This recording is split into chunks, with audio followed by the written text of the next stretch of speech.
Yes, good afternoon, students. This is your revision charts, and that's the first video of class 9th subject chemistry. और जो पहला chapter हमारा है matter in our surrounding, उसका ये revision chart है बेटा। मैं इस रिवीजन चार्ट को आपके साथ डिस्कस करना चाह रहा हूँ। सबसे पहले तो हम डिस्कशन जो करेंगे ना, वो डिस्कशन हम कर रहे हैं बेटा मैटर के। What is the matter? देखिए मैटर क्या होता है?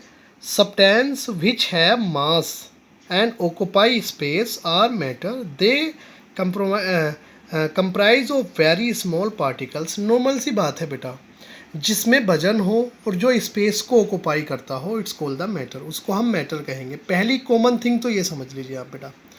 दूसरी कंडीशन ये है कि हम सब जो बने हुए हैं वो सब मेटल से ही बने, everything's made by the metal. और ये जो मेटल है ये स्मॉलेस्ट पार्टिकल से मिलकर बना होता है। सो मेटल जो हमारा है उसको हमने कुछ करेक्टराइज कर लिया है।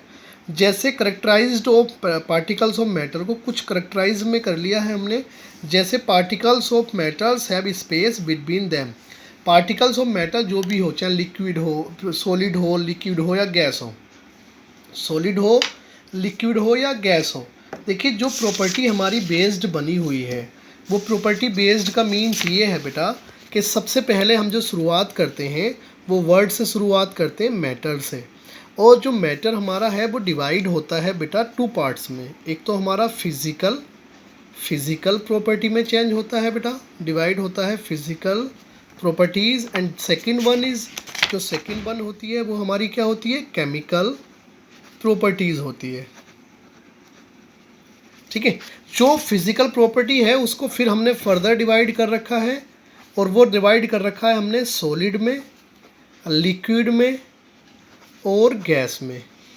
ठीक है, और जो हमारा केमिकल प्रॉपर्टीज़ है उसको हमने दो कैटेगरी में डिवाइड कर रखा है। एक तो हमारा प्योर सब्सटेंस है और एक हमारा मिक्सचर है। सो बेटा हमने जो पढ़ना है मोस्टली वो इस वाले पोर्शन को पढ़ना है। इस चैप्टर में मोस्टली हमें इस वाले पोर्शन को पढ़ना है, फिजिकल प्रॉपर्टी को। अब ये बात करते हैं सॉलिड की। फॉर एग्जांपल मैं सॉलिड की बात करता हूँ, तो सॉलिड का फिगर ये मैंने बनाया, लिक्विड का ये मेरा। तो यहाँ मॉलिक्यूल्स के बीच में स्पेस नहीं होगा, यहाँ पर थोड़ा स्पेस होगा और यहाँ पर बहुत ज़्यादा स्पेस होगा।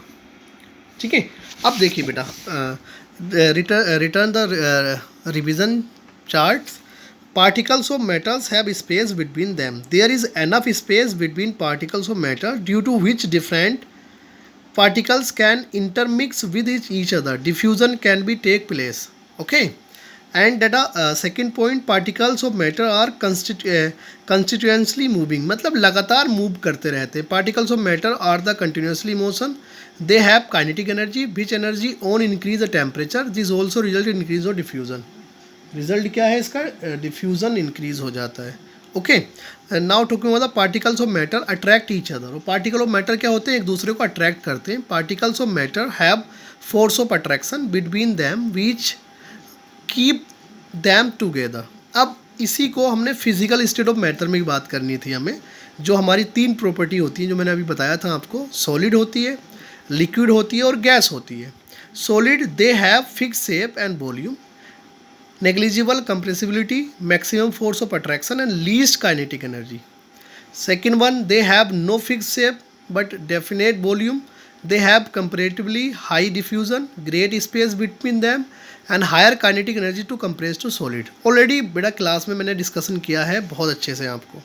नीचे आ जाइए, गैस का नाइदर फिक्स वॉल्यूम ना ही फिक्स शेप होता है। अब इसी पे, इन पूरे सिस्टम पे हमें यही तीन चीज़ें पढ़नी है और इसी का इफेक्ट पढ़ना है। तो effect of change of temperature on increasing temperature, force of attraction between particles decreases, then solid change into liquid which ultimate change in gas also reverse. ये सारे इफेक्ट ऑफ टाइम, मतलब कभी हम सॉलिड को liquid में change कर लेते हैं, कभी लिक्विड गैस में चेंज हो जाता है, कभी गैस सॉलिड में चेंज हो जाता है, कभी सॉलिड गैस में चेंज हो जाता है। तो ये इफेक्ट होते हैं, effect of change of temperature और effect of change of pressure. अब मोस्टली चेंज ऑफ टेम्परेचर का तो इफेक्ट पड़ता है mostly, but change of pressure का नहीं पड़ता। देखिए ये चेंज इन स्टेट जो मैटर जो है, इसको कन्वर्जन ऑफ मैटर भी कहते हैं, कन्वर्ट करना। और ये सबसे ज़्यादा इम्पोर्टेंट है बेटा, इस चैप्टर में कन्वर्ट कैसे किया जाता है उसको हमने बताना है।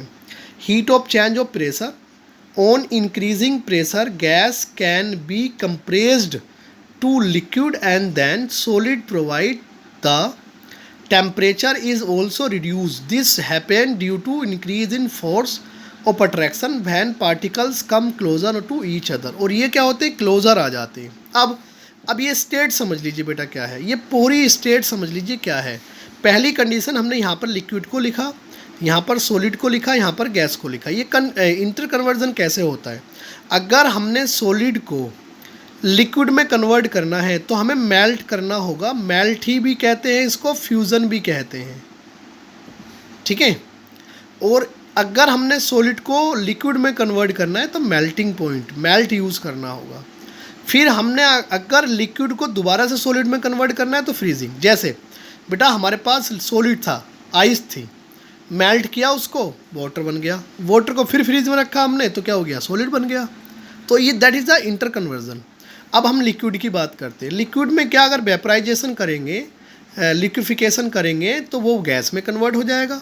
वेपराइजेशन करेंगे तब भी, सॉरी नोट अ लिक्विफिकेशन, वेपराइजेशन करेंगे गैस में कन्वर्ट हो जाएगा। और अगर इवेपोरेशन करेंगे तब भी गैस में कंडेंस होगा, कन्वर्ट हो जाएगा। अगर हमने गैस को फिर लिक्विड में कन्वर्ट करना है तो कंडेंसेशन करना होगा। गैस को लिक्विड में कन्वर्ट करने के लिए कंडेंसेशन करना होगा, ठीक है। अब आते हैं डायरेक्टली जो चेंज करते हैं हम। जैसे अगर सॉलिड को हम डायरेक्टली गैस में कन्वर्ट करना चाहते हैं तो सब्लिमेशन का यूज़ करेंगे। इसमें हमने फ्रीजिंग प्लस कंडेंसेशन का यूज़। और अगर हम गैस को फिर से सॉलिड में कन्वर्ट करने थे तो हीट ऑफ सब्लिमेशन करेंगे। ये इंटर कन्वर्जन है बेटा, ये पूरा इंटर कन्वर्जन है जो हमें समझना है। बट नॉर्मल सा थिंक है। अगर हमने इसको अगर बनाना भी चाहते हैं तो यहाँ पर क्या कर दीजिए, लिक्विड लिख दीजिए, यहाँ पर हमारा सॉलिड है और यहाँ पर गैस है। अब बेटा इसका सिंपल समझो, अगर हमने क्या किया, इसको चेंज किया तो मेल्टिंग, इसको दोबारा से इधर को चेंज किया तो क्या हो जाएगा, दैट्स अ मेल्टिंग। ये क्या होगा, हम इसका नॉर्मल भी यूज़ कर सकते हैं बेटा। अगर ये हमने इधर को यूज़ करना है तो नॉर्मली बात है, इसको हम फ्रीजिंग भी कह सकते हैं, कई सो मैनी, और सॉलिडिफिकेशन भी कह सकते हैं। Solidification, okay. अब अगर हमने इधर को कन्वर्ट करना चाहते हैं गैस में तो इसे वेपराइजेशन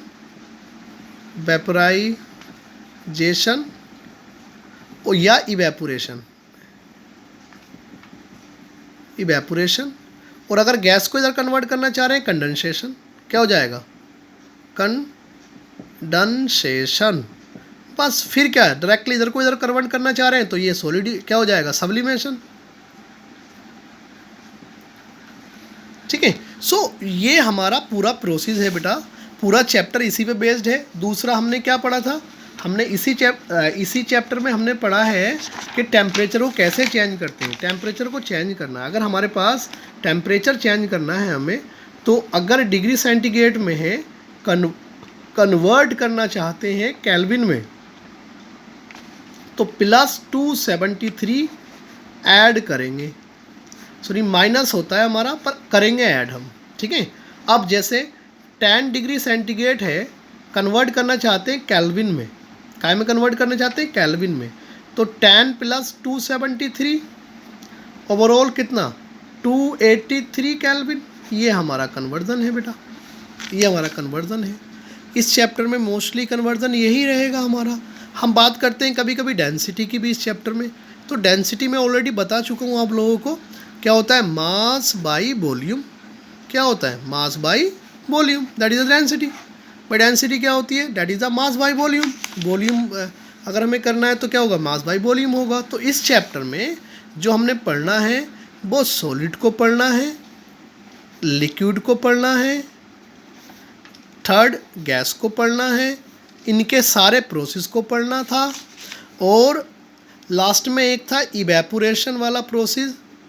इवेपोरेशन में हमने क्या पढ़ा था, इवेपोरेशन वाली प्रोसेस में हमने कई बार डिवाइड किया था।